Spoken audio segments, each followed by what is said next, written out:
दो ही चीज़ें होती हैं साधना में, एक तो तुमको कुछ मिल रहा है और एक कुछ जा रहा है। एक लोक के आकर्षण आ रहे हैं और एक भय के यानी भयानकता आ रही है। एक पार्वती जी की तपस्या साधना का बड़ा मार्मिक और बड़ा रोमांचक चित्रण राम कथा में। दूसरी साधना की सबरी में, सबरी की साधना का भी वर्णन रामचरितमानस में है। सबरी ने राम भक्ति कैसे की, उनकी चर्चा राम कथा में है।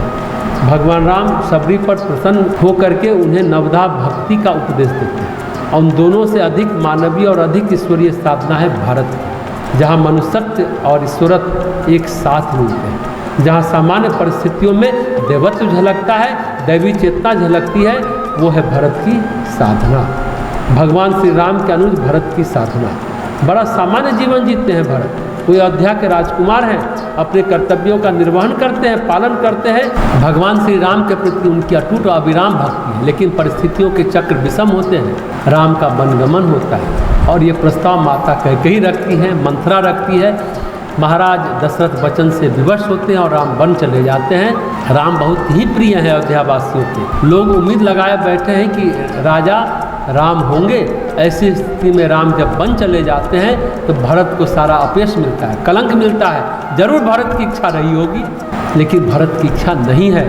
भरत राजा बनना नहीं चाहते, वो हमेशा से यही चाहते थे कि हमारे बड़े भाई राम राजा बने, लेकिन ऐसा होता नहीं है। और यहीं से शुरू होती है भरत की परीक्षाएं, विषमताएं, बड़ी प्रबल कसौटी होती है। पल पल घिसती है, पल पल कसती है और पल पल निखारती है। कहते हैं सोना जब आग में तपता है तो कुंदन बनता है, और अगर कच्चा होता है तो उसमें चमक कम होती है। लेकिन अगर सोना खरा होता है, आग में जब तपाया जाता है तो उसकी सारी मलिनताएं खत्म हो जाती हैं। एक शब्द है केमिस्ट्री में, उसे कहते हैं, साइंस में है, अब तो इंजीनियरिंग में भी इसे कहा जाता है मेटलर्जी।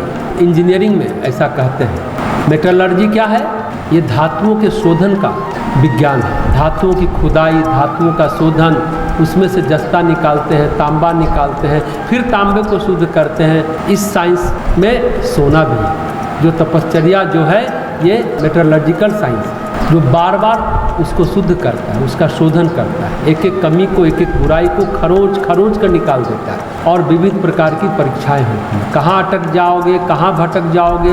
कभी लोभ आकर्षित करता है, कभी भय डराता है। लेकिन भरत जी की जीवन साधना की कथा बड़ी रोमांचक है, बड़ी लोमहर्षक है और बड़ी पीड़ादायक है और बड़ी आनंद प्रदाता भी। तपश्चर्या का सही स्वरूप, समग्र स्वरूप, तपश्चर्या का प्रखर और उज्ज्वल रूप, तपश्चर्या का चरम रूप, साधना का चरम रूप क्या है, ये भरत के जीवन में मिलता है।